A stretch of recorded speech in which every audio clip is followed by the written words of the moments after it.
Nungumdas. Gawi. Right. All right, should I get going? Yes. All right. All right. Buju gikino magani dug Jennifer Nimi Indigenous cause. Megazi nindudem gawa babi kanika gindun jaba idash 2 harbors and da. Welcome everyone. We're excited to be hosting our third panel in a series of 4 tonight. My name is Jennifer Nimi. I'm the Director of Native Studies at the College of St. Scholastica, and I work closely with our Equity, Diversity, and Inclusion Office. And we're really excited to be hosting these panels with our focus on the territories, the 1854 ceded treaty territories, which the boundary waters are in the heart of. And so with that, I'm going to pass it on to Allison with Friends of the Boundary Waters to talk more about our partnership. Good. Thank you, Jennifer. Hello, everyone. Bonjour. My name is Allison Nineheis, and I am the Education Director for Friends of the Boundary Waters Wilderness. Our organization's mission is to protect, preserve, and restore the land that is now known as the Boundary Waters by focusing on wilderness, people, and community. This land and water that we are dedicated to protecting is on the traditional homelands of the Anishinaabe people who continue to live in the region and exercise treaty rights here. We want to honor the knowledge shared here tonight as we learn more about how the Anishinaabe relationship with this land and water continues to grow and evolve. So one of the ways that our program promotes the protection of the Boundary Waters ecosystem is through education. So we have a school program that brings lessons and experiences focused on this land to middle and high schools around Minnesota.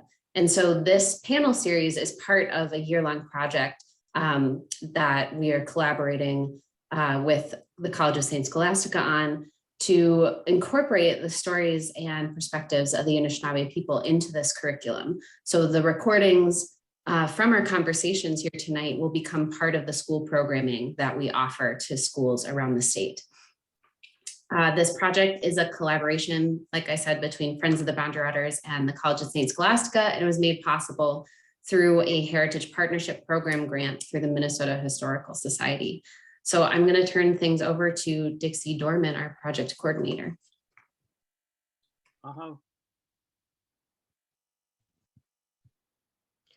Puju Niji Anishinaabe Dug, Kitchibini Sikwe, Indigo, Ojibwe Mang, Mayingan and Dudem, Gawa Babiganika, Gandun Jaba.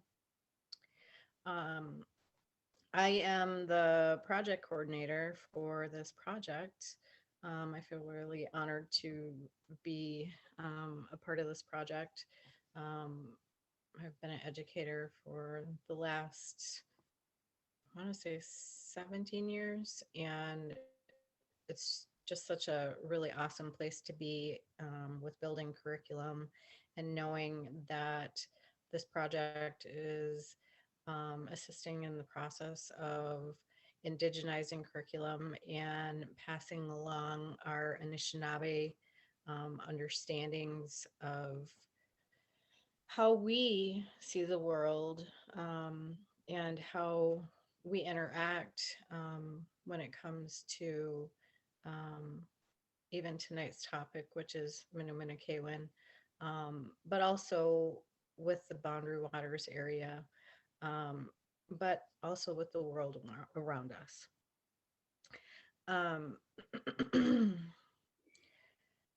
So for tonight, we're going to be talking about maanomin, which is essentially gathering wild rice.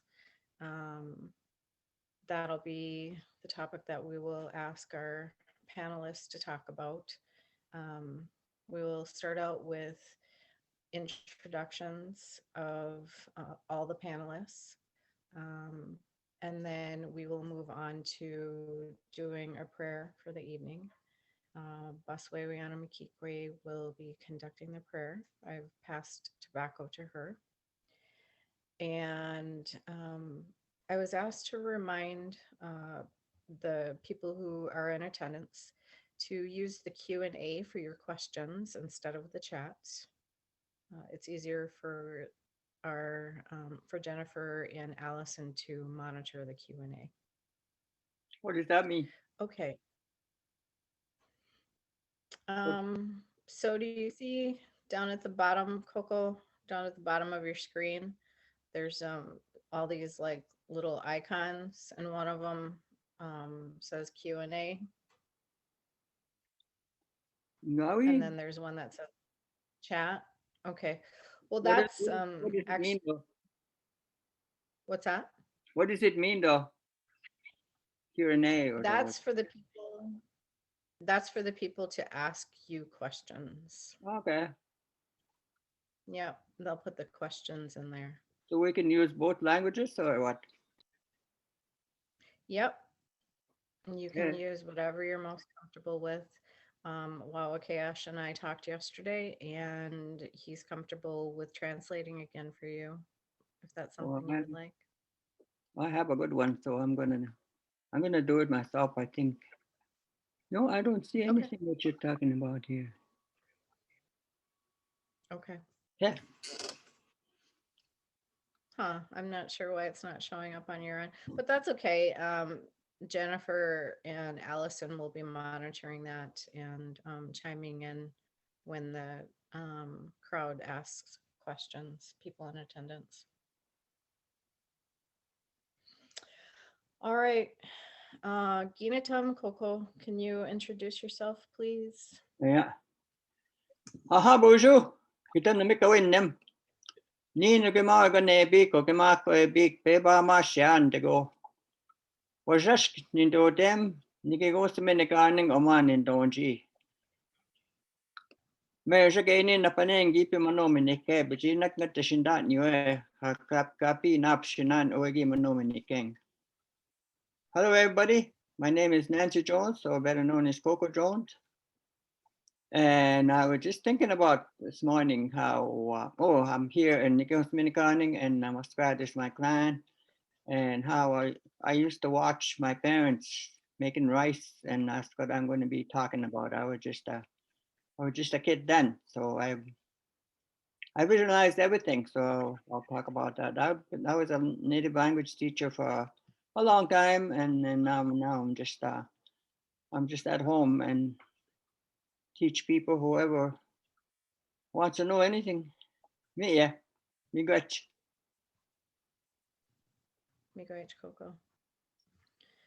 Ginatam Roxanne.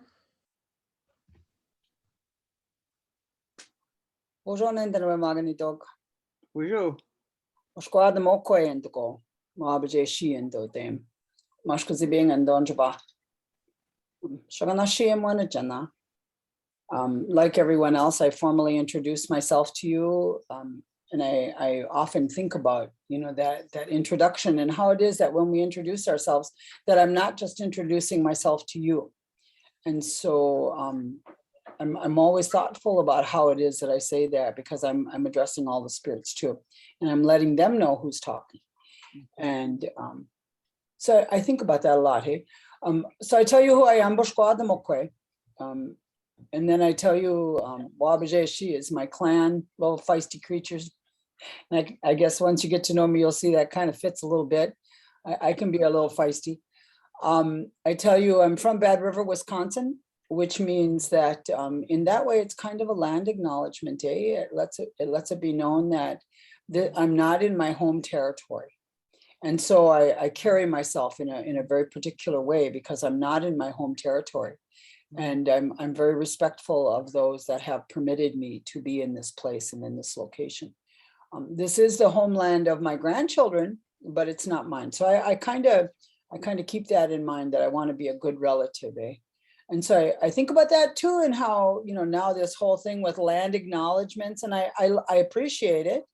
I appreciate that people are starting to think about, whose land are they on?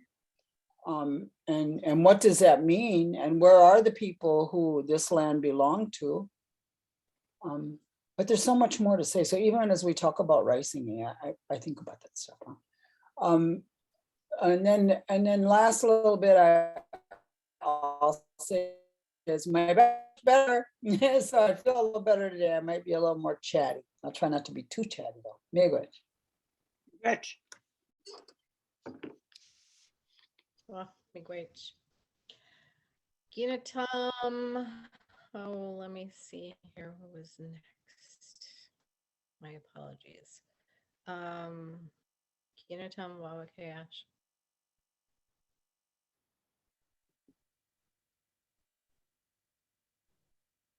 Nu daw mo na.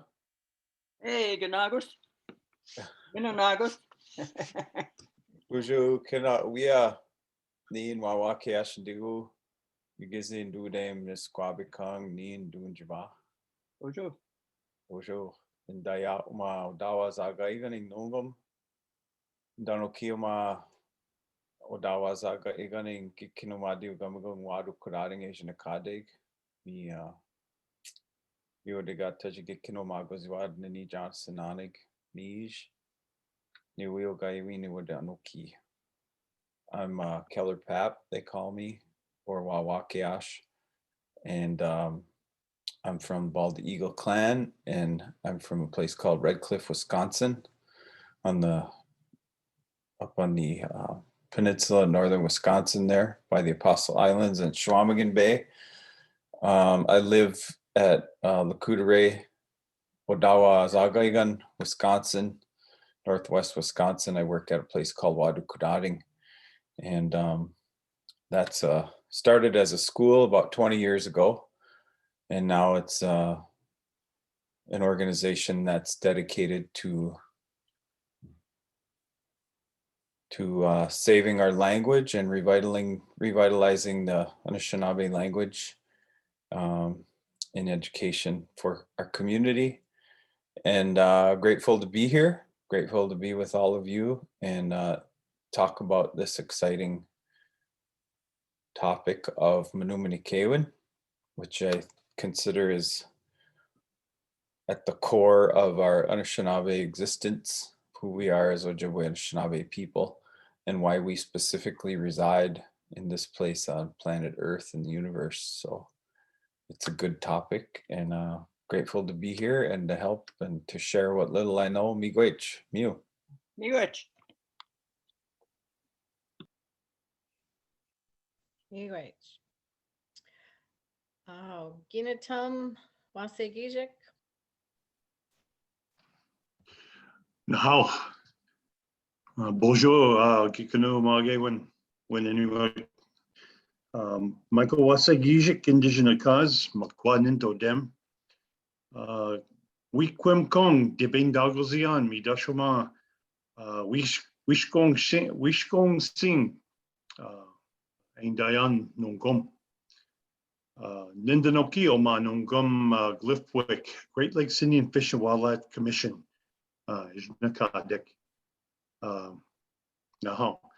Greetings, everyone. My name is Michael Price Waasegiizik. I am from the Bear Clan. My family's from Wikwemikong First Nations, Manitoulin Island in Ontario. But I live here in Wisconsin, and I work for an organization called the Great Lakes Indian Fish and Wildlife Commission. And it's a pleasure to be here tonight. Miigwech. Are you at Bad River? Yes, in Odana. I have a question for you after. Okay. Bama. Oh. Okay. Yeah, miigwech. Ginatum Leah. Ujuandinawe maganidug, Chikaming Dayan Mang and Dudame, Shawnangi Quendish Nakaz, Waawaakeyaash Indigo. My English name is Leah. I live here on the southwestern edge of Lake Superior in Duluth. I'm from the Loon clan. I am not a tribal member of White Earth, but I consider Waawaakeyaash home. I teach at the College of St. Scholastica, and I sit on our Native American Studies Advisory Committee and work very closely with Jennifer Nimi. It's an honor to be here and share what little I know. Miigwech, Miu. Miigwech. Miigwech. Ginatum Jaylen. Uju Ginawa, Nin Gaya Beba Mashan Indigo, and Dick into Dam. speak Zagi Gana Dunjaba, Indanoki Ema Onamani Zagi Gun, Arzuke Wigamig, Anishinaabe. So my name is Jaylen Strong. I grew up here in Net Lake on the Boys Fort Reservation, and then now I work over at the Heritage Museum over on the Vermilion sector of the reservation.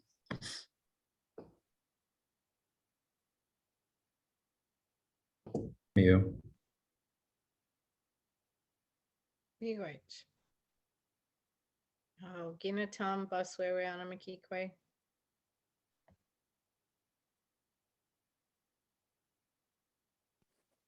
Buju Kinawea,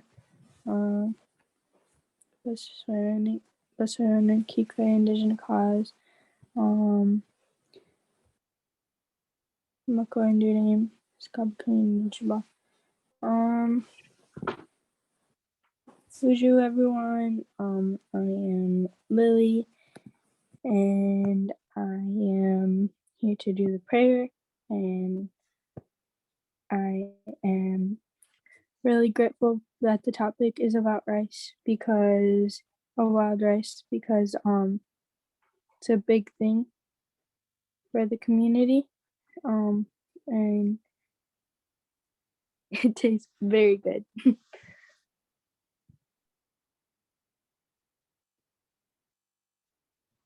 Yes, it does. All right. Everybody has been introduced. So with living in the times that we live in, and because of COVID, this was the best way for us to feel like we were keeping everyone safe, is to do this over Zoom. And so now we ask that everyone take a moment or two, maybe between 1 and 2 minutes, and grab some tobacco and prepare and have tobacco in your hand, because Lily will be conducting the prayer tonight. All right. Go ahead and take a few moments to do that.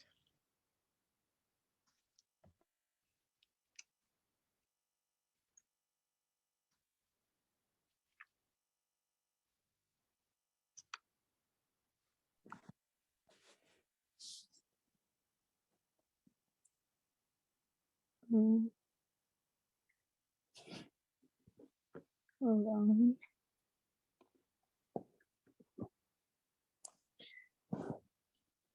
Buju Kinawea, Basarana Kikwe Indigenous cause, Mako and name. Becca, Oh. we're not quite ready. Okay. Okay.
Just tell me when.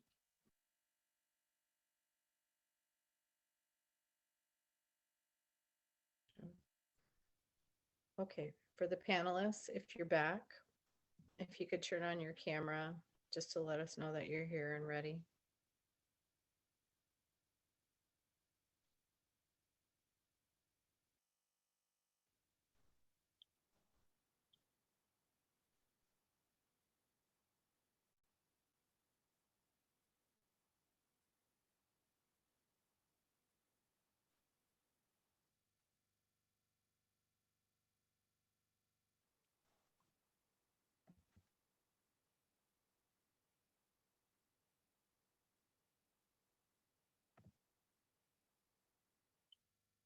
Oh.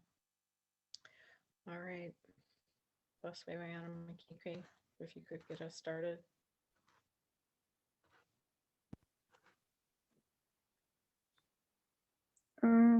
Bujo Kinawea Basarami Keiko Indigenous Cause Moko and Dude Muskabi Kung Nunjaba Gichibene Sikwe Gi Pumine go no Sema and the Gagizataku Zianangum Nui me Guchu me Guichu a Kinawea Omaya Nungum Minoa Kinamani Duke Naganize Mani Du join a mission Minoa Manidu Oma King Ishbiming Shawanang Wabanang Ngabinang Nago Gae Giwadanang Minoa Wenu Buju Okomasan and Dujumon Gae Niwimi Gucho Aninatig Manidu Apiayan Iskigamizigang Ningam Minoa Nawaj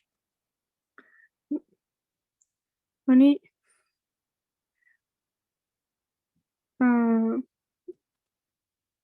Gunning Kinamasina Kinamani do Miguich a pia Kinawia de Menose Nanga Miguich Bizendawi Ignisa. Oh, miigwech. Which Oh, my great. All right, if we all want to take a few moments and go put our tobacco out now, we can all return. Same thing, if you want to just turn on your camera to let us know that you've come back after you put your tobacco out. We'll give everybody between, I don't know, 3 to 5 minutes. I'm going to put mine at the drum. Oh, my great, Coco.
All right, it looks like everyone is back. So welcome back. It's such a pleasure to have the panelists here tonight. Such an honor to have you all here and to be sharing your knowledge about maanomin. Like Waawaakeyaash had said, it's at the center of our being. And we are excited to hear tonight what everybody has to say about it. Some of the guiding discussion questions that we're hoping for is if we can talk about our relationship to maanomin and how families work together to take care of maanomin and how we worked together in the collection of it and how that all worked systemically. And then were there practices that occurred throughout the year to ensure a good harvest? Were there other things that we had to do outside of the time when the rice was being gathered? Like, were there ceremonies that had to happen at different times of the year to ensure a good harvest? If anybody knows anything about that. And how are we working with the changes in climate and how it's impacting wild rice? If you need me to repeat any of those questions, just let me know. But if you want to start us out, Coco. Yeah, I think so. Aha, wakaway mi noa. Gagagi sandat noe maanomin not made the shintamang. Anishinaabe oe ka jimin go siang. Chipmain and jigang. When you do get to gun, you could yaga join into my go on. May and shop a name big and up and down, big and up a market or go egg maanomin. I just wanted to say a little about the wild rice that we are. It's good that we're talking about it, even though it's not the season for it yet. But I'm sure the spirits of the rice are sitting around and waiting for us. Hey, do you remember me? Or you know, and I've been around with wild rice making for a long time as a child. This morning I was thinking, well, I laid in bed for quite a while this morning, and I was thinking about the time when I was a little girl with my parents and another couple way up north, 5 portages away from here. That's where my mom and dad were racing, and another couple, I think that might have been related to my dad. Willie was his last name. Kabe ingi kanoab mag heshchigewat. Apachikabe igi tano tog oe kiwi konge toat oa shichigewat. Kakinagego we konge to nawan. Kai nabachichigeng poskeno no dabuyuan. Owa iganakon. Kakina jimanan kinasago gego. Mino e in noskachinagan. Mino no in muskusiwan. Kaunjasaging maanomin. Mi ma shigagi stagosiat. Mina oelgagi sama o ni bi kanga danit manido. Kaganawen the moat maanomin. Anishna manido gitegani. There used to be a real, everything was really taken care of in a very respectful way, as I remember. They had a big ceremony. What we did, what they did first that I remember is they go out maybe, I don't know, an hour, 2 hours. There was 4 of us or 2 canoes there that I remember. And they all come in and they make the rice, they cook the rice. And then we have the ceremony before all they get is enough rice to have that enough for ceremony. So they cook it and then we have the ceremony for the season. They talked about a lot and everything. They prayed to this, to that, and this, and even your paddle, your canoe, your your rice sticks. What another thing I've seen them do, and I never did ask why. After the rice sticks were made, they hold them over the fire and they kind of darken them, not really burning them. But I never did ask why, because I was a child then.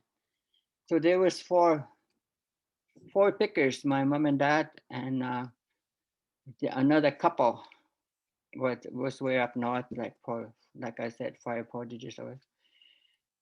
We picked rice, maybe 2 days. They picked rice. I was just a kid, and I had two siblings, I think, to look after on land.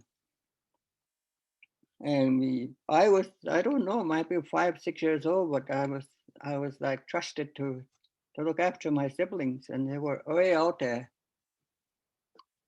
And we had the fire. We had to cook over open fire. And then maybe they pick for 2 days. And then they start to make the rice. Everybody, just not just them and us, they all get together. Everybody, the two ladies roast the rice. The two men were dancing on the rice. They did that for maybe a day. And then the next day they would rest the rice. So 2-day resting of the rice. Let it grow again, they were saying. And they always got tobacco in your hand, put it in the water. Maybe when you had a feast, you go put some of that water in, or some of that rice in the water. And today I put my tobacco to the drum and some to the fire. So like feeding our ancestors. And we would do that. Maybe they pick 2 days and then they work on the rice and then 2-day rest. The women, the men, they all work together. I don't know if they were related. I think they might have been, I don't know. Anyway, we were told that only men or boys can dance on the rice. So the women would do the winnowing and all that and parching. And they had a big hole on the ground. And even there, the tobacco was offered there with the smoke. We do that 2 days and then 2 days off. And if it's raining, they wouldn't go out. They said you might break the rice, you might break the stalks. I don't know how long we were there, maybe 10 days. And after, this is where up in the bush. After 10 days of ricing and making the rice, we all shared the rice, shared together. No one had its own. This is mine, this is yours. We were just all together. It's a lot of work. There was no machine, no electricity, just all by hand. And I think I remember we had each big bag of rice, like maybe 100 pound or 50 pound or something. And then we take that to our trap line. And that's what we used for the winter food. I never seen anyone selling rice to anybody. We just made for what we need. It was way up there and nobody else was around. Like I said, we had to portage five portages to get there and get back again.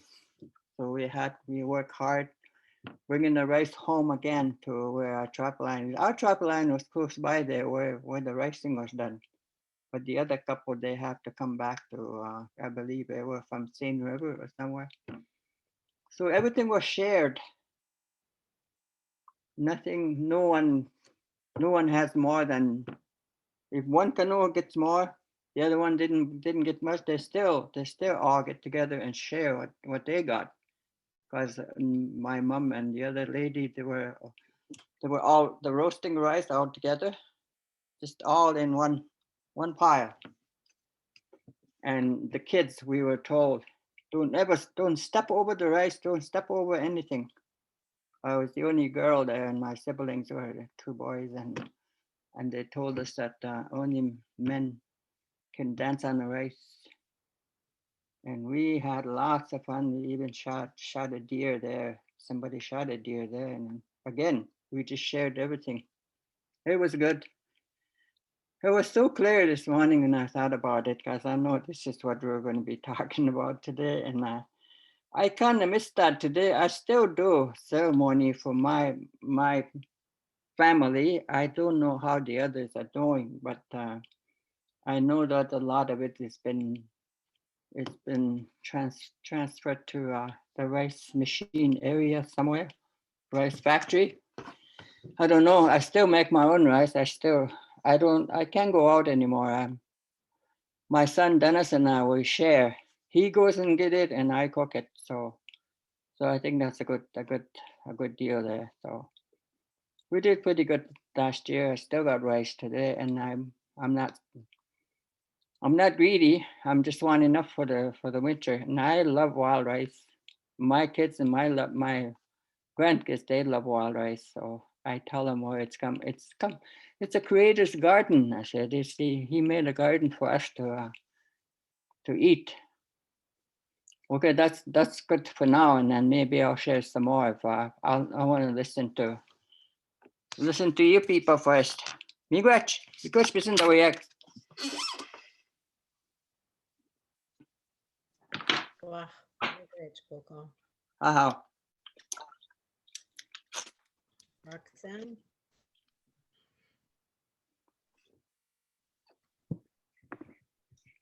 Coco's a hard act to follow, I'll just say. And so Yes. that she shares with us is so welcome, because there's experience in that, and there's knowledge in that, and it's intergenerational that way. And that's not true in my family. In my family, there was, because of boarding school and because of the way that my mom had been treated, Exactly. she took her children and said, no more, never again. They'll not treat us like that ever again. And so she sent her children to school, and my mom, as quick as she could, she left the res. And so the funny thing was, and it's kind of funny because she went back home when she was pregnant with me, and didn't intend to stay, certainly didn't intend to have me there, but there I was, and I don't know, I think there's something to that. I think about that. So you'll hear me say this a lot. I think about that. I think about how it was that, my mom went home to visit her mom, and then there's where I was born. So I have a connection to my home that has stretched all these years, hey? And even though I walked away from it for a while, when I came back, home was always there. But I remember I would go, when I was a girl, because I'm the oldest. I'm the oldest of a whole bunch of kids. There was 10 of us.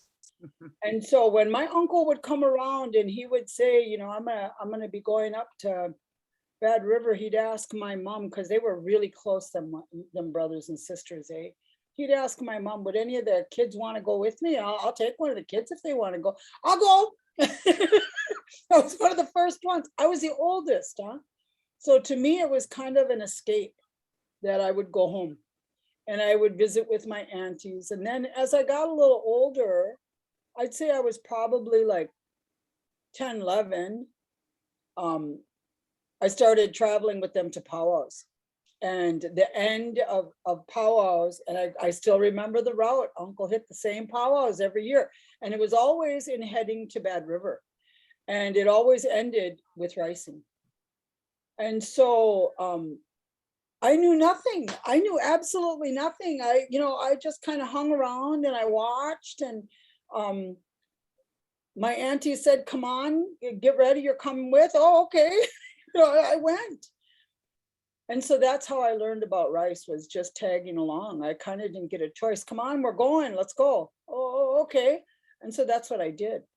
But I always remember something my auntie said back then too. She always had this phrase she would tell us, work hard. The teaching is in the work. You want to know something, you have to work hard. So, well, that kind of came kind of natural too, so I was always busy rustling around working, and I liked crawling through the rice and picking all this stuff, but there was something about the smell. And some of the other girls, they were all, yeah, there's bugs in there. I didn't care. I thought that was kind of cool. I would crawl around in the rice and I'd watch them bugs and what they were doing. And, you know, and I'd pick out the branches. And then Auntie showed me how to winnow, and I winnowed quite a bit. And I was just proud of my little guns, you know, when I came home, because I actually got quite a bit stronger by doing that kind of stuff, you know. But I didn't really pay that much attention when I was young. It wasn't until later when I came back to the res and started ricing again. And then I ended up on Fond du Lac and started ricing there. But see, they're backwards. Fond du Lac is all backwards from Bad River. They do it different. They pole in the front, you know. And so it was all backwards for me. I was I had to refigure it out. But by then, you know, I was interested. I was really interested. I wanted to know more, and I wanted to hear more, and I paid better attention, and I listened to what they were talking about, you know. And I would hear them talk about certain things, you know, like the importance of, you know, letting that rice know how pitiful you are. The importance of letting the lake know that you come in a good way. The importance of not killing them bugs. Don't kill them bugs. You know, you brush them off. You don't kill them. I mean, there was all these things, and I wanted to know why. That was always my fascination, was why. What's that about? Tell me, help me understand that. And you know, that wasn't always so well received. Some of my aunties, they say, shh, never mind. You know, don't ask, you ask too many questions, never mind. You know, but some of my aunties would actually talk to me, and they would tell me why. And to the way they understood, you know, why that was important. You know, why we don't step over that rice. Why only the men, because that's the way they did too, eh? Only the men dance that rice. I can do that. No, only the men do that. Well, why? And then Auntie told me, I went, oh, okay, I get it. You know, so it was always the why for me. And you know, that really came into play later when I was living in Fond du Lac, when I was married to Joe, and many of you know him. Joe was a avid outdoorsman, and I think, you know, that was something that really attracted me to him, is that he was so connected that way. And so he's the one who pulled me back into a boat and got me back out there actually, you know, ricing again. And man, that was amazing. I still remember the very first time being back out on the water. Okay, oh my God, it's like I've been here all my life. You know, it was so cool. But he told me stories too about the challenges that they had in Fond du Lac, and how the water had become, the lake levels were all cattywampus, and they were having all kinds of problems. And, you know, the rice was almost dead in many of the lakes, and almost completely gone. And he was telling me stories about how they had to go up to Canada and call on some rice chiefs up there to ask them to come down and look at the lakes, because there were no more rice chiefs in Fond du Lac. There was nobody doing that work, nobody watching those lakes, and nobody watching over them. And so it kind of got lost a little bit like that. And so, and then they built all these dams to regulate the rice beds. They built dams to regulate the water in. And so there was a couple things, eh? So one of the things that really intrigued me, that I thought, oh, cool, was the connection to story. Okay, in that when they had that old man come down and talk to them about their rice lakes, the first thing he said is, where's your muskrats? There were no muskrats. They had been almost trapped out. And he said, you got to put muskrats back in them lakes. And so they did. Because it was funny, because those muskrats actually ate the things that were killing the rice at the underwater level before it even started to come up from under the sludge, they were cutting them off, they were eating them. So the rice couldn't grow. And it was the muskrats that regulated that. And then I was talking to an uncle and I was telling him, I said, ain't that funny? Muskrats, who'd have thought? And he said, oh, Ojibwe. That one was promised a place. He was promised a place that we would always care for them. He said, now that they're back, how's it doing? If you don't care for them, they can't care for you. Wow. You know? And then they were regulating the water levels in their lakes, and they're still having some struggles, hey. And then, gosh, I was brand new, Medela, and I was brand spanking new, and I was eager to learn, and I was, you know, hanging around and listening all the time. And one of the men on the council at the time asked if I would come out and if I would sing for the water. He said, you women do that, right? I said, well, yeah, I guess. So I called, you know, some of my aunties back home and I asked them, you know, well, what should I do? And they said, yeah, go do that. So I did. And it was the craziest thing I'd ever experienced. Because like I said, I was brand spanking new. I was still learning.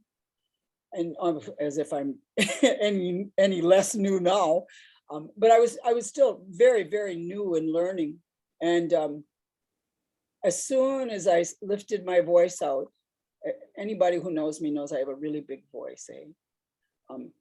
But as soon as I sounded my voice out, I still get goosebumps thinking about it.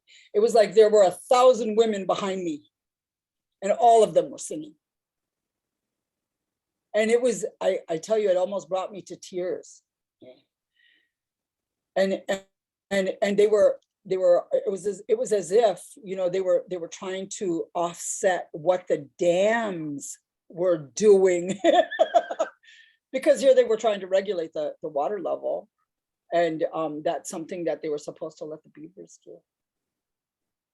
So there were all these crazy things that happened as a result. But you know, Fond du Lac has really good rice now.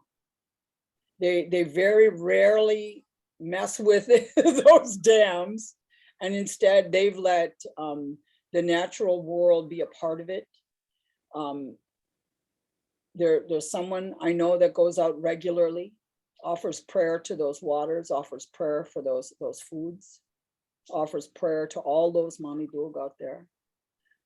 They think about it and they do it differently. So I only know a little bit, okay, but I know that those Manidug are just waiting. They're just waiting for us to do what we need to do in order to encourage that reciprocal relationship. There's a reciprocal relationship that we're supposed to have with that in the way that I understand. It's not just, I mean, his garden isn't just, you know, just thrown out there. This isn't a willy-nilly helter-skelter thing. It was intentional, and everything was interconnected. And that's when the rice is good. I'll leave it there. Good. My mommy used to say that those bugs have vitamin C in it. When they're roasted. Yep. Yep. I don't know how many bugs I've eaten. Yeah, it tastes good. Yeah. Add to the texture. Yeah, add to the texture, yeah. You don't need grease in it. Yeah.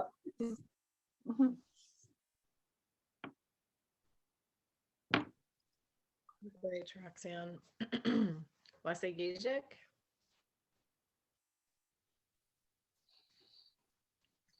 Oh, miigwech, Nancy, miigwech, Roxanne, for those stories.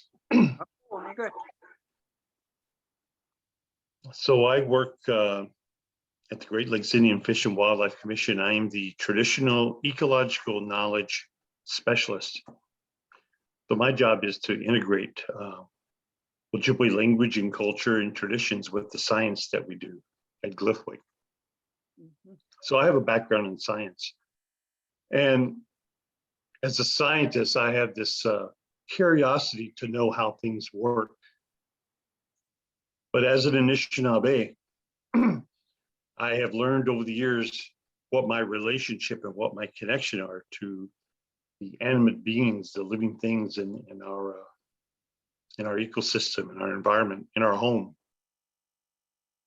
And so this has kind of molded my perspective over the last 15, 20 years, just asking these questions, what's the connection between science and our Anishinaabe Ojibwe?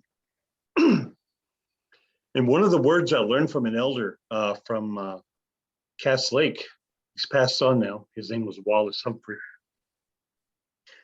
He was teaching me how it's important that when we go out to rice, that we allow that rice, some of the rice to fall over the side of the canoe and into the water. Yeah. And he says that's a really important part of ricing, and it teaches us a lot of things. It teaches us about how not to get greedy with our harvest. It teaches us about respect. And it makes us aware of all the other living beings that depend upon the rice, like the fish and the waterfowl who's getting ready to migrate. And I love what you said, Roxanne, about this connection between the muskrats and the rice. That is indigenous knowledge and science all wrapped up together. That's what I've been living to learn, my life. But I wanted to share with you something that I learned in the scientific literature at the University of Minnesota from 1906 to 1926. There was an anthropologist there named Albert Jinks, and he wrote one of the first books on wild rice, and a lot of people use as a reference. But Albert Jinks was not friendly to Native people. In fact, he thought that Anishinaabe people were primitive and backwards. And he was part of a school of scientists that were trying to prove the racial inferiority of minority people by such methods as measuring their cranial skull circumference, and he also looked at the way Native people harvested rice. And I want to read this one thing to you that he wrote around 1920. And here's what he said about Anishinaabe people. The primitive Indians do not take production very seriously. In the case of wild rice, they could gather more if they didn't spend so much time feasting and dancing every day and night. Published in scientific literature from a renowned scientist about Native people. In fact, he founded the Department of Anthropology there at the university.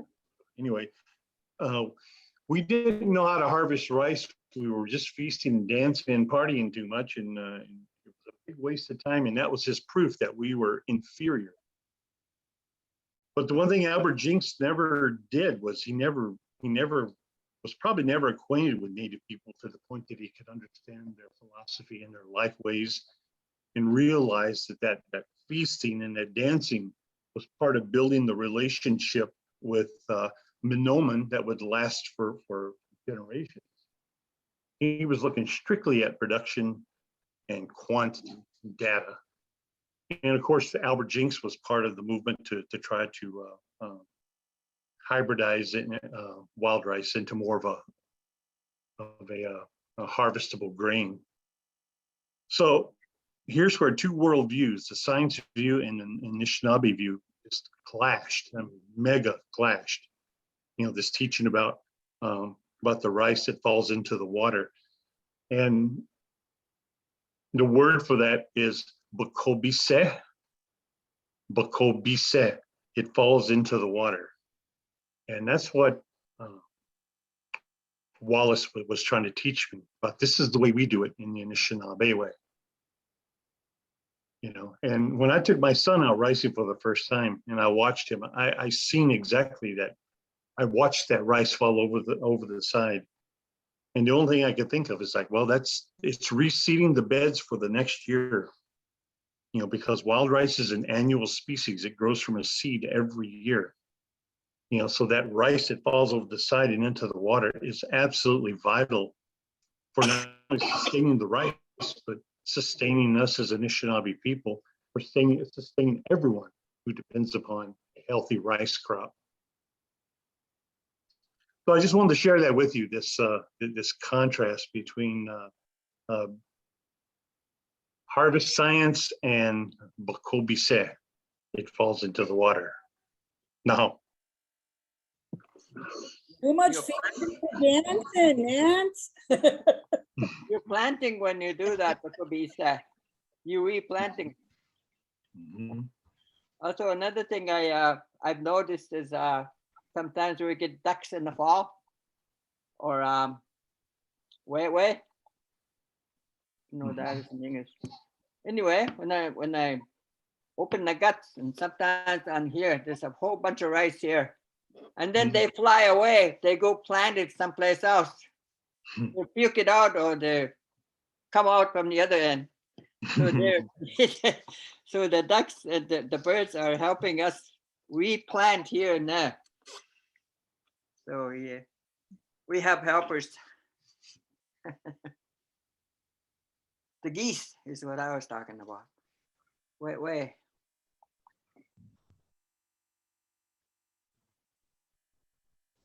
Wow. Oh, be great. Keller, Ginatum.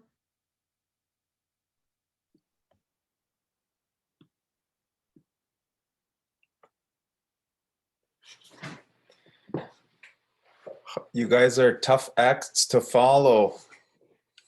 Holy smokes. Ah.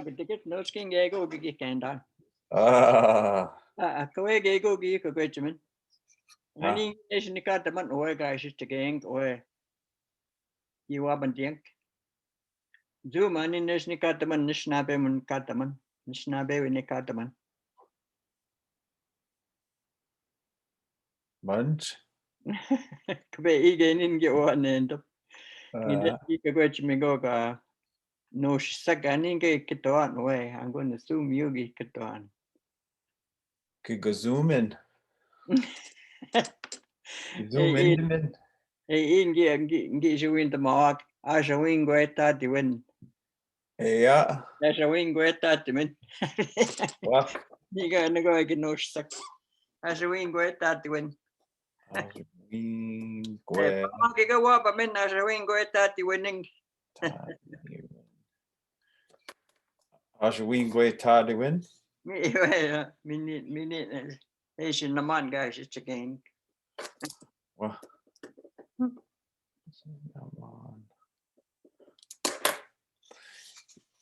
Bisin duna gugsa da jenda mego pitin dagwak manomin mi gainin mi quendaman nibo gegu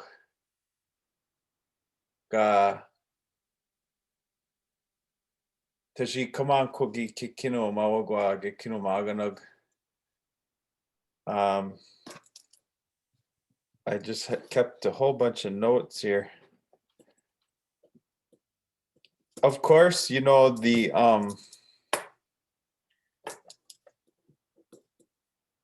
thing I've been really fascinated with, of course, is that Anishinaabe people are where they are because of maanomin. That's the reason. Miowenja ayanguma deben dagos yanguma king manidu ga windamawad no Anishinaabe and meoja buch the anjagozieg mekamek sayo o gidbigi dashigingi o suis anyone mima go came to megama degoshine gayayeg.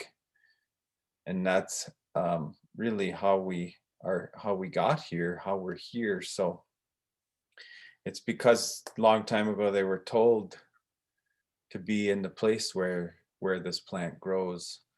So it's a sacred and spiritual existence and cohabitance with the maanomin. And everyone already has given many examples of how it isn't Anishinaabe centric. This, you know, we talked in other sessions how Anishinaabe Gishkwa Sindoma, the Anishinaabe was the last one to be put on, and how the rice beds really do support so much other life, you know. But I was thinking about, you know, because I also, I forgot who had said it, maybe Roxanne, you had said it, where you kind of felt like you didn't pay attention and you kind of came back to things a little later. And it's happened for a lot of Indigenous people. We come back to who we are. We come back around. It's a journey back to ourselves or something almost at times. And no matter when we step away from it, there's something that always wants you almost long to get back to it. You have to get back to it, and it fills you up. So we talk about the process of ricing. So just the steps and everything. And I have a Nushkachinagan. Some of them are really huge. This one is from a Red Cliff tribal member that was given. I've got a couple different varieties. But they are just beautiful. They're so, to hold them in your hands is just so special. This one is very sturdy. Some are more shallow, some are a little deep. And when you harvest rice, you get to learn the different characteristics of these and learn how to use them for different purposes. So this one specifically, of course, is for Nushkachigewin, which is the winnowing of the rice after it's been threshed or danced on, as Nancy was saying. But stop for a minute and think. There is no wire, there are no nails, there is no plastic, there is no epoxy, no glue from the hardware store. Every single thing that this is made of, that was used to make it, comes from the natural environment. And when you learn about ricing and you learn the value of this tool, how effective this tool is that's been around for hundreds of years, maybe longer for people, you have to consider where the parts come from. So even looking at the edges, the weegoob or the wadabig, the basswood fibers or the roots that were used to make it, plus the hoop that keeps it firm, and then also the birch bark tabs and the birch bark itself, you learn about all the places where these things grow. And you learn how to take care of those places where the parts grow. So even just to rice, and if you do it like Nancy was saying with the sticks, the knockers that are customarily made of white cedar, you have to know where white cedar grows. You have to know how to take care of those trees, not take too many, when to take it, how to make the sticks and take care of them. And so these tools even become almost sort of sacred, I guess, in a way, when you look at the meaning of them. They're so powerful, and you take care of them. Jim Northrop, the late Jim Northrop, I watched him make some baskets one time at a gathering, and he had a really special way of making them. And as we talked, I had just been working for a language program for a few years, and I asked him, hey Jim, how much do you charge for one of those? Because our baskets weren't, of course, as nice as his, and you wanted to have one of the really nice ones so you could make yours from that point in time forward to be more like the really good one. And he said, well, let me see, how much do they cost? I guess it depends who's buying. And he said, let me tell you, if it's the Smithsonian Institution or an international big museum from a big country somewhere, you know, my usual price for something like that might be around $5,000, maybe a little more. And then he said, now, if it's a tribal museum on the reserve, that's where the native people of that community work and they come together, and they have office jobs, I might charge them $1,000. And so he went down that way. If it's a public school and there's not a big Native population nor Native staff working at that school, I might charge them, and so his prices kept going down, and he was a humorous guy that way, and he kept on articulating these different scenarios, and he was really giving a sort of political and cultural critique in his long answer, and we're sitting there poking our Migo son through the bark and jabbing our fingers and laughing, and he kept going on, and finally he got down to the last on his schedule of fees. He said, now if it's my cousin who I haven't seen in a while, who grew up off the res and wants to come back, I might charge him about $100, but and then if it's my auntie who lives across the street, I'll just trade her for a beaded medallion or something, or a jar of syrup, and that's all we need to do. So, okay. So I had to think about for a while where I fit in at that time, how much I was going to offer him to buy that basket. But, sometimes they're not for sale. Like I've been visiting people before and in their house and kind of coming into a new understanding of who we are as Anishinaabe people, not knowing much, still not knowing much today, but years ago, knowing much less. And you see one on someone's shelf and you say, wow, that is really nice. And then as you're getting ready to leave, they turn around, they say, hey, you forgot something. And they stick this big basket in your face and you say, wow, you didn't even think that you were, oh my gosh, by me complimenting, they're giving it up. And so I took that home. It was Waasegiizik. So I still have that one from probably 15 years ago, 25 years ago, maybe something like that. And it's still used.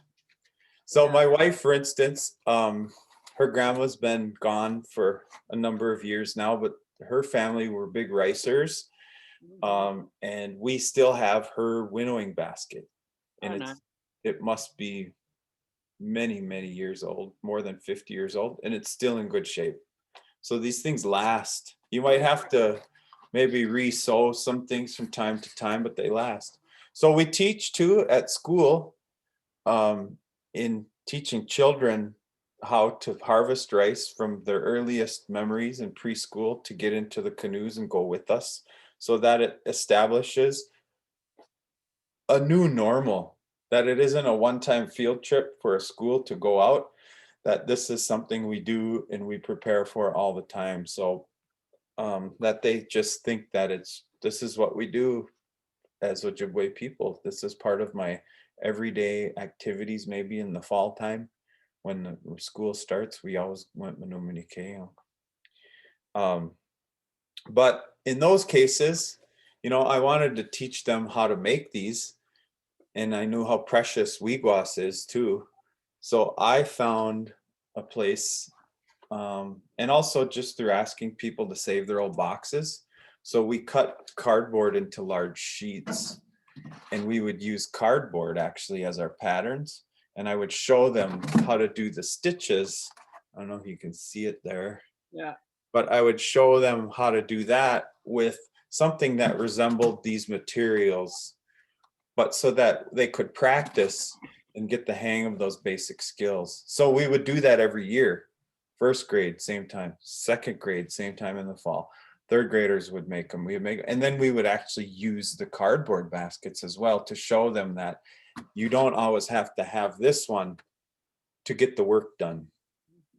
You can be resourceful, as Anishinaabe people are, to use the materials that we have at the time to still be ourselves and to get our work done and get our needs met. And I think that's a really important teaching too. Yeah, you're right. But I've got many more ideas, and that's it for now. I'll go back to listening and I'll continue with my fish decoy. Oh, wow. If Roxanne's going to sew, then I'm going to work on I'm going to work on a fish decoy. So these decoys are made out of basswood, which is also another really good material to have. And these are used in the wintertime for spear and muskies.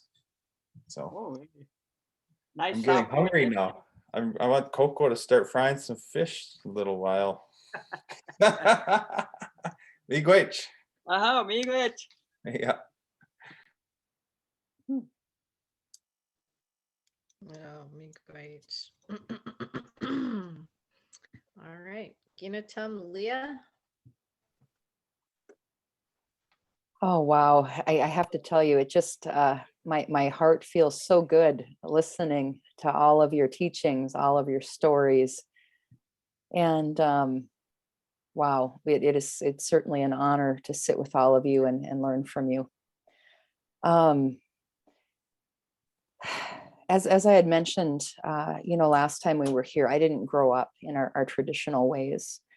And so I think it's important for me to mention that I didn't get into a relationship with maanomin, with our wild rice, excuse me, until I was in my mid-20s. And it was my Earl Hoagland who shared stories and taught me about the winnowing baskets and how to make the baskets, and it was through the seasonal camps that were held by him and Kathy that my son and I were exposed to the teachings of how to ask permission before going out onto the waters, putting that tobacco out, how to do it in that good way, in that right way. So as I was listening to all of you, I just that word relationship, being in right relationship, comes to mind.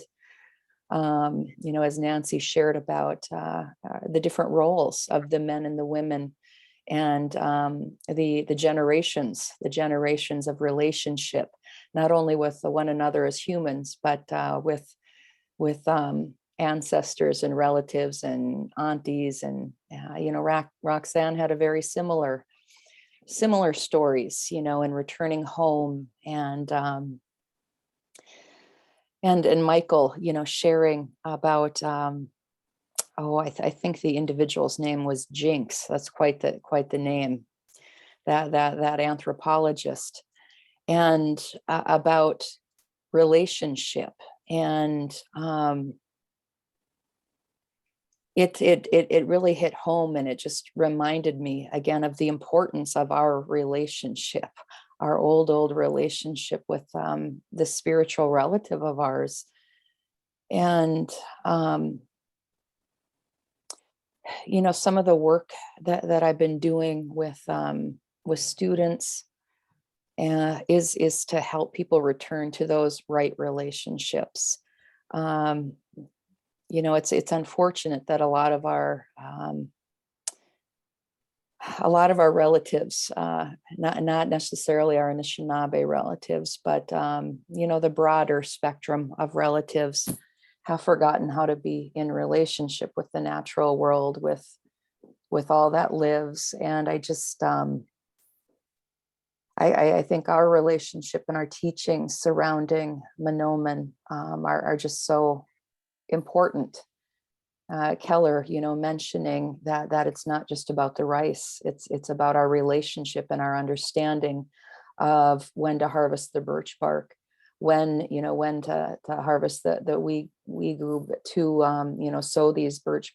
So we have to be in relationship. We have to understand. We have to know those relatives. We have to pay attention to the weather and what's happening around us. And I don't have old teachings to share, but for me, it's really about I don't know, those deep relationships, those old blood memory relationships, and if we weren't paying attention to the seasons, if we weren't paying attention to the waters, if we weren't paying attention, what can go wrong? And I think about the work that Friends of the Boundary Waters, what they've been doing as far as education surrounding the impacts of mining.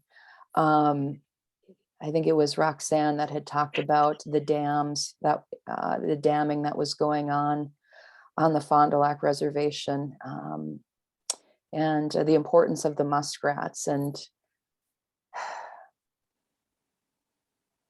I just feel like more of us as humans, whoever you are, all of our relations, we need to pay attention, and we need to change our production practices.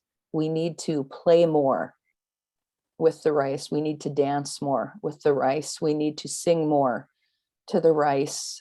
We need to it's not about quantity. It's about the quality of being with that relative and being so very thankful. So I am thankful for my for introducing me and helping me remember that relationship, so my son could come into relationship. Miigwech miu. Oh, miigwech.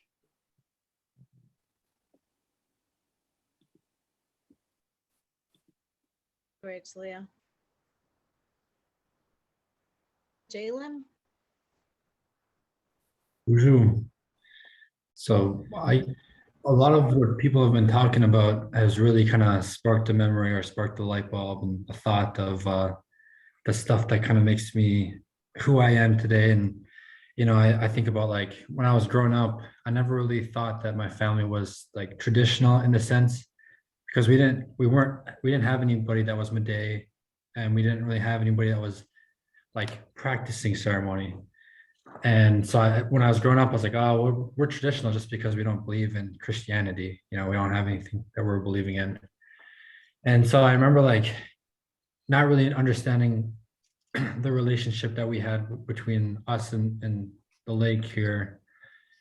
But I knew that like wild rice was always a big time of ricing season, was always a really big season where the community would get together, and we'd have people that come from all over the country that come back home to rice.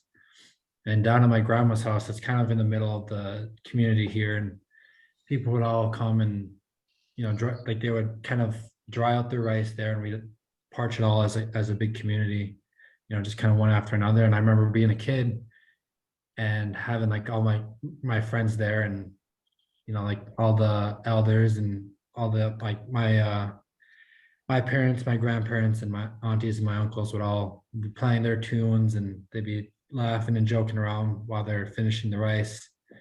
And all of us kids, like, we all had a job to do as well. And so we made it into a game because we didn't know we were working for them, but we'd be chopping the wood for them. And so we'd have like our lumberjack competitions, and we'd try to get the biggest log we could and split it in the least amount of hits as possible. So I remember doing that, and I was like, well, I feel like, we'd have all these little competition. Like, I feel like I'm pretty good at this. And then pretty soon I realized, I got a little bit older, I realized what we're actually doing, just doing all that work for the elders or for our aunties and uncles so that they could process their rice. And this was all before we were actually able to go out in the lake. And then they started bringing us out, like my parents started bringing me out. And when I went out my first time, my dad was like, well, are you a knocker or you want to be a polar? And so I was like, well, I'll do whatever my brother's not doing so that when we get older, we can go. So my brother just has to be polar. And I was like, all right, well, I can be a knocker. And I didn't know how much balance you actually had to have to go out there. And so like, there's probably, 4 or 5 times where I'd be going and I'd almost fall. So I dropped the pole and just smack right on my dad's head. And so the first couple of times he would just kind of be like, oh, okay. And then by the end of the day, he'd get hit in the head, and I could just see it. He would turn around like that. And then I was like, oh my gosh, I gotta not do that again. And I appreciate the patience that him and my mom and a lot of my cousins that would bring me out in the process of learning how to be a good polar or a better polar, I guess. And I think about that, and we had all these questions too, like, kind of like, why do we stick to the middle of the lake rather than going to the edge? And part of that from my dad's side of the family was just trying to stay away from the bugs.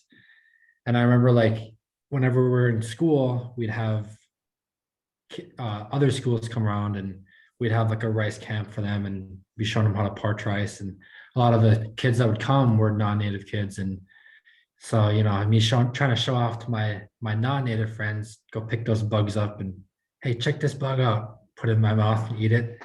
And then they'd be all like kind of laughing at it and like, that's so weird. I'm like, it tastes so good though. It's like just as like a little native kid. And so I'd be eating this stuff and trying to show off for my friends or whatever. And so now once I get older, so I start asking more and more questions about like, you know, how has the lake changed since when you were young? And, you know, my dad, now when I go out, my dad kind of talks about how there used to be this big path pretty much from one side of the lake all the way to the other side. And you would be able to go up and down that rice patch probably only 4 or 5 times, and the whole process would take like 5-6 hours. And that's how like much how much the rice was, or the amount of rice that we had on the lake. And now the same patch that he used to go to, you can go up and down probably in a half an hour.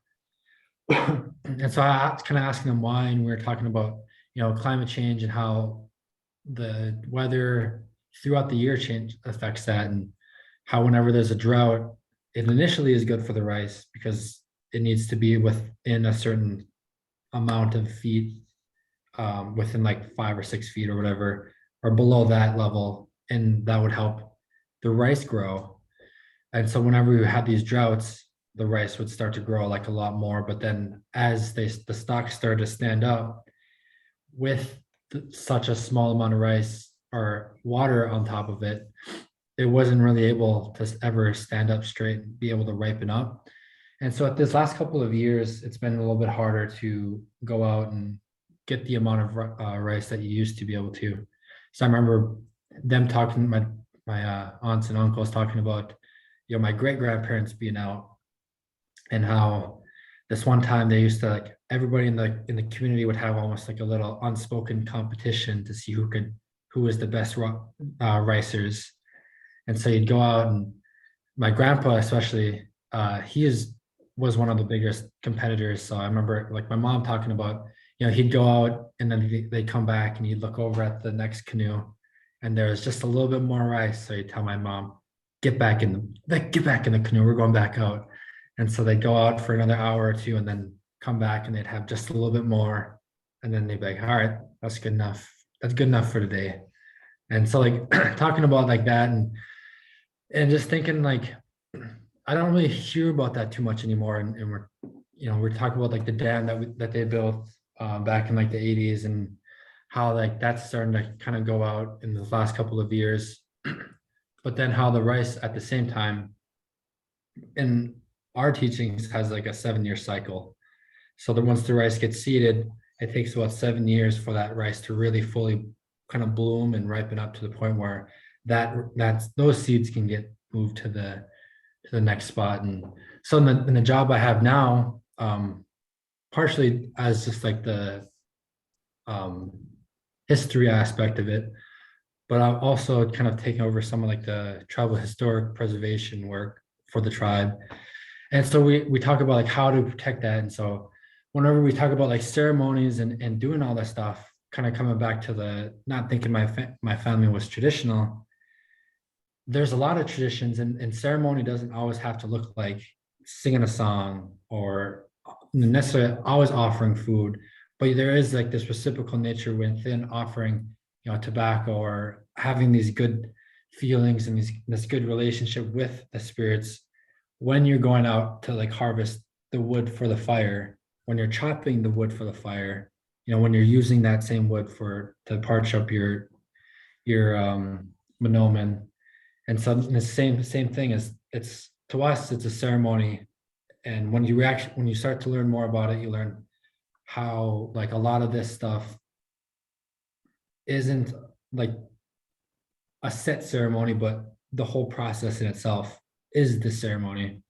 And it's this communal aspect that kind of brings it all together. And so when we're talking about like historical preservation of cultural properties, you know, you have to take that into account. And one of the things that they talk about too, again, like so many people have said, the relationship between the rice and the geese and the rice and the Waasegiizik. You know, the same thing happens with our duck hunting season.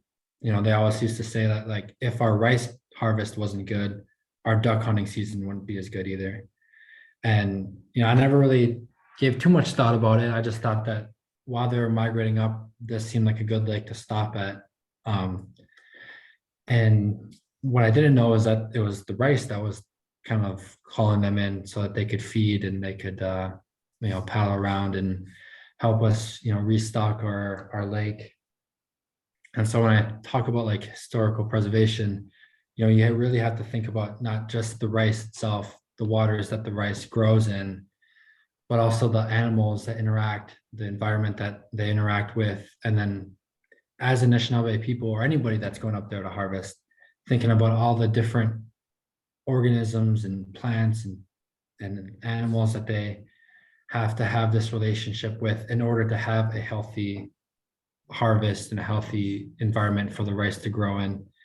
And I think, you know, with things like the mines or with just pollution in general, it becomes a lot harder for that to get there. And as like we get more like kind of modernized, there's more of like a disconnect almost between, you know, where it becomes helpful and where it starts to actually become a detriment to the process of passing on this knowledge. And I was thinking, Keller, whenever he was talking about the basket, about his wife's family's basket, is that correct? So like my grandparents, that we use a basket in there whenever we're processing it. And that was a wedding gift from my great grandparents. And so that was like made in the 30s and 40s, and we're still using it today. And I think that, like, again, just amazing if you can take care of like the things that are made then, you know, or not even then, but just things that are made in general, how well they can treat you and your family and pass on, help to be a conduit to pass on more knowledge to the next generations. And I think that, you know, with everybody talking about all these different aspects of rice, it just brought out so much knowledge and memories within me. And I appreciate the opportunity to speak. But I think that's it for right now. Well, me great, Masha.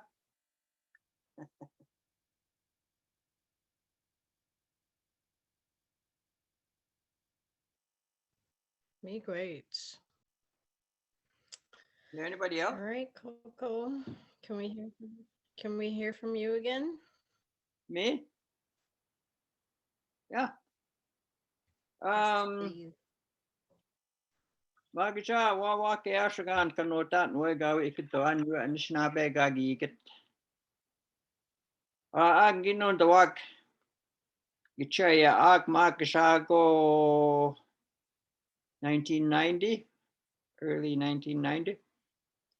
Mi magi akobiata ag mi ma pika nabutka ushichika take away. When to go shuggy depend on what cause the work maanomin magisha MNR in Kazawak. We kaki be on now. Mi magin geisha and kin dashama kin gawin gin magigasha sing git gomin. Mi dashmagi git non dawaga. Gichaya ag. Vitashin the moat yoga shichiket when to go shit the bend the mokazo maanomin. Gawin dagi shichiket siwag. Kitoga go ak chaya ak. I'm trying to talk slow so you can get it down. Okay. I'm keeping up. Okay. Kawin ko siya. Kawin ko siya ginawin kitibend the seaman maanomin. Kawin nawiya. O dibend the seaman maanomin. Kawin gaye we mitiko siya. Kigik tiga tama gomen nama maanomin. Chunji wisiniyang. Gawin non we.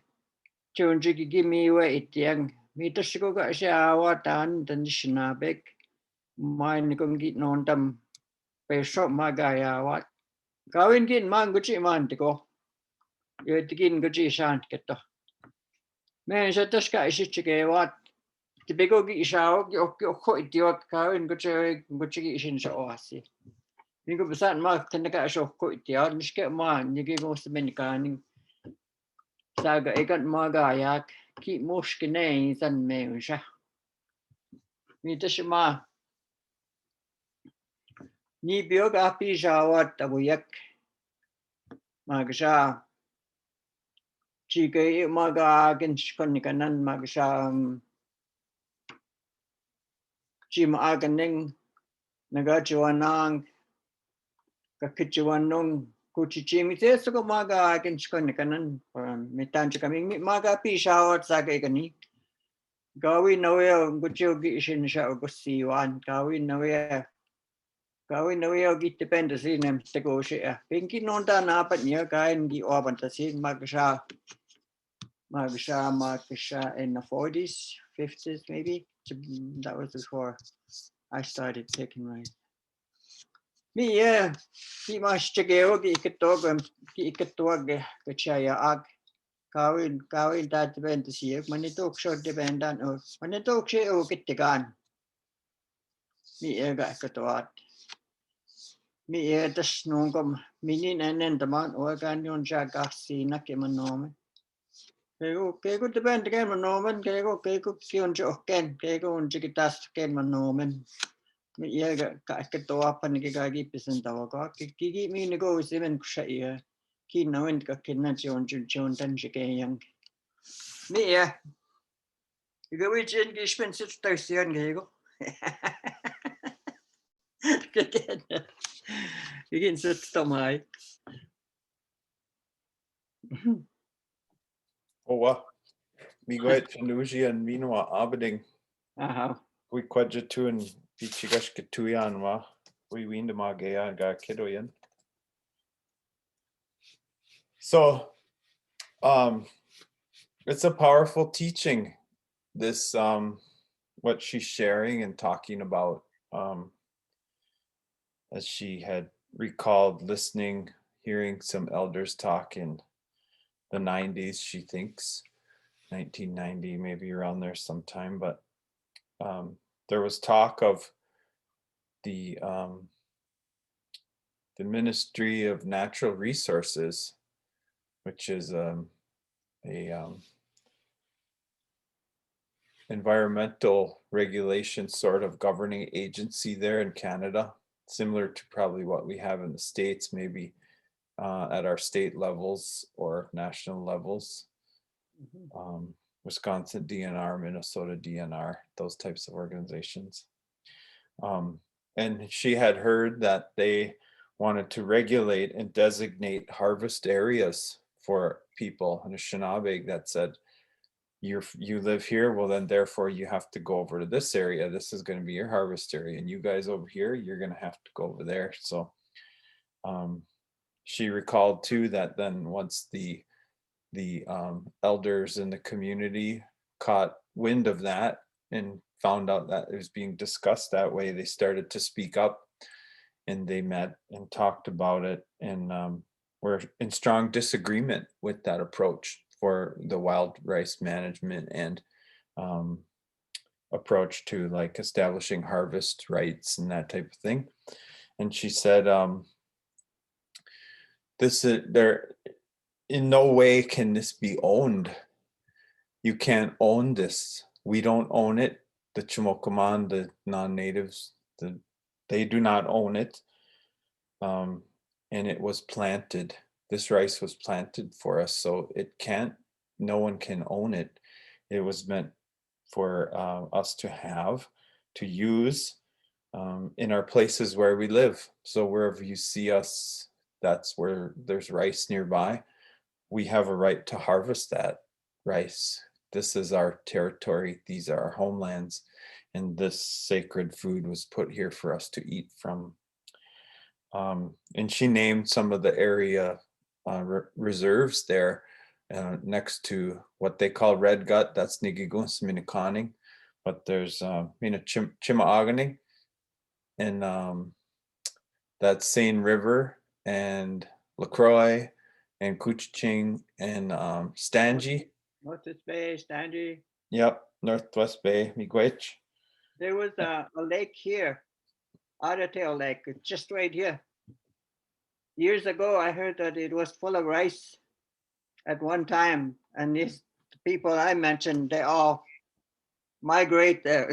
they all got together, and no one say that no, it's not your area. No, no, no, no. You come. Go ahead, go ahead. Me area taman. Kawin no lang go chigi isin sa wasi. They go on chigi tas ken maanomin ki ikato kain kita bentasin. So she's saying don't fight over it. Okay, go okay, don't get angry over it. Not yours, too. Yeah. Okay, go ahead. And she was saying that that's what the elders had said, and that this is as they say, the Creator's garden, and that's what Anishinaabe people were given. It was planted for them to eat and to learn how to take care of. To share with everybody, anybody. Yeah. Gana go kina gi nisirotan kiro Migo eke minutagos. Oh, Miigwech. I just might hire again, maybe, I don't know. Aha. Try it again. Miigwech.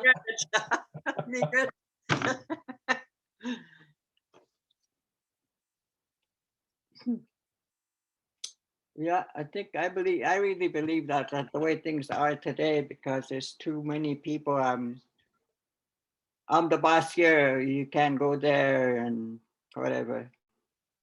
It's not. We don't own the rice. No one owns the rice. It was put on here for us to share with everybody, whoever. And a lot of it is being sold to now today, as I see. Kego tawag eken kiminigo is one of the teachings.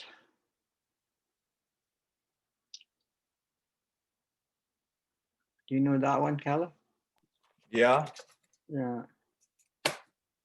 Yeah, I think too what we've seen in some places where we've seen rice growing over the years and watched the cycles over a couple of years, and things start to look really good. Weather's just right. And you just not saying too much, just patiently waiting and hopeful, wishful thinking. And then weather can change.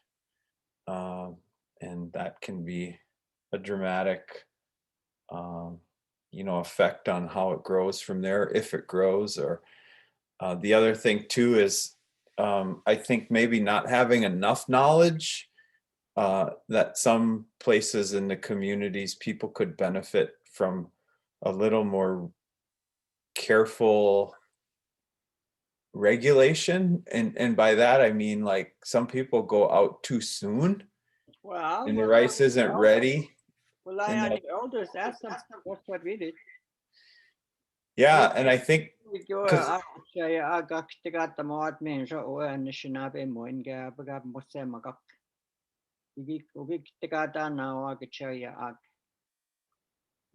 Beshagan Gego, Wiegi, the Bashko opinion geek then geek the garden, then Shinabe Moin Nan.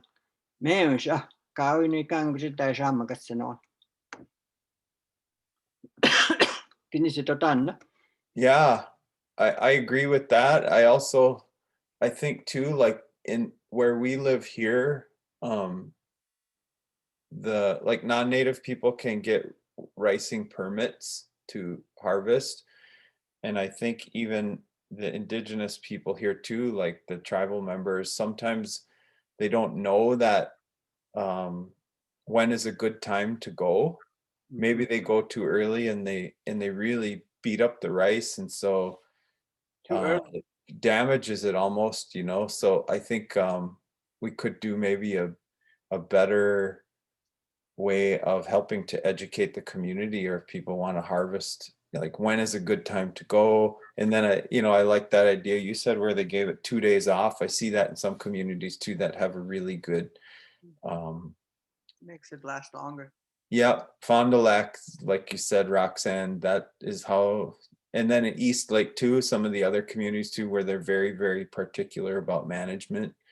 And it pays off because those have been the really good rice beds, you know, in northern Minnesota too. I was Yeah. thinking about the garden. I wasn't talking about rice. I was talking about the elders are the garden of plant the garden of our language. It's here. It's been planted for a long time and it's still here and it's still growing. It's not going anywhere. We just forgot to attend our Ojibwe Anishinaabe Moin garden. Yeah, guys, tama. Kita ganawa ni mga gigichaya awi wak. Kagwe jimikok. Kego ano ni mga kego anik. They're the keepers and the gardener of the language. Miwa.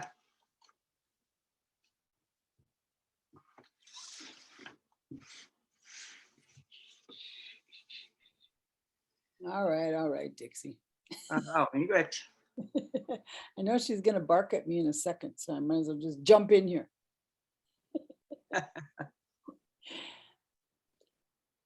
You know, I was really, really impressed, Jaylen, with what you had to say. Thank you so much for that. Hey, you fill my heart in thinking ahead, you know, and looking ahead. And so when I heard Waawaakeyaash talk about how these things last, they do, they really do. Okay. Coco talking about, you know, our language as a garden and our elders as a garden. Oh my goodness, yeah, these things last, but they're fragile. They're fragile. They last if we tend to them. They last if we're thoughtful. Leah talking about the, you know, the importance of those relationships. You know, yeah, these things last if we tend them. That's the catch. It has to be tended. You know, we are so fortunate, and I've heard, you know, I do lots of work out in the community, and some of the things I do are about various types of training for whatever. Anyway, one of them, one of the trainings that I was doing in the community was around resilience, and you know, I think that's blood memory for us. We are resilient. We are resourceful. I love a cardboard winnowing basket. Why not? We are resourceful. We hold on to things in different ways. Hey, and throughout all these years, we've held on to these things. These things last. I remember, by the way, we've done a bun talking about how when, you know, they were coming into our homes and they were taking things, and how, you know, that our old people said, oh, shrink them down tiny. Preserve the process, but make it small. So they would set knickknacks on their window ledges, not realizing that those were preserving the way in which those things were done, you know, tiny little drums, the way they were tied. There were all these little knickknacks. And, you know, I remember seeing weird little knickknacks on my grandma's shelves, you know. So that really struck me, that these things last. And so, and looking down into the way it has been in our communities, hey, where we were rich with this knowing, and then we kind of got poor for a little bit. And then we recognized that it's still there. We just have to pick it up and do work with it again. We just have to call that spirit back and work with it again. And the result of that are going to be our young people like Jaylen.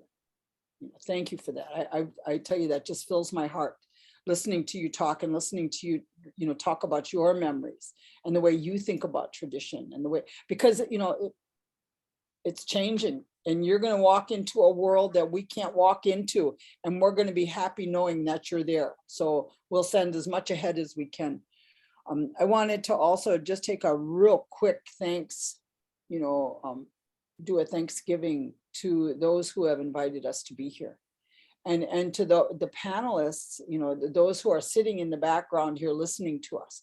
You know, what a cool thing, eh?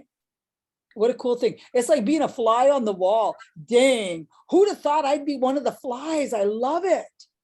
This is so cool to just hang here and talk about this and hear our various perspectives, our various memories, our various stories.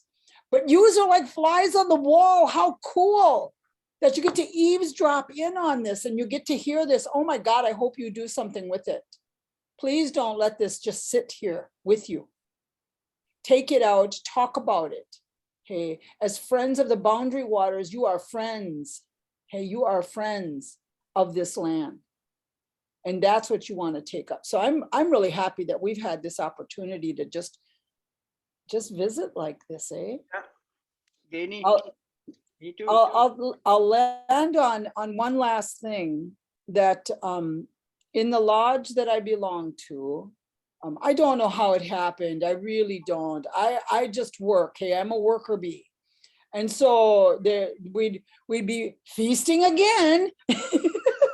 and so I was always up helping to get things set up and get the food laid out on the ground and get everything ready. Hey, I was always there. Next thing I know, I'm being stood up and I was called food chief.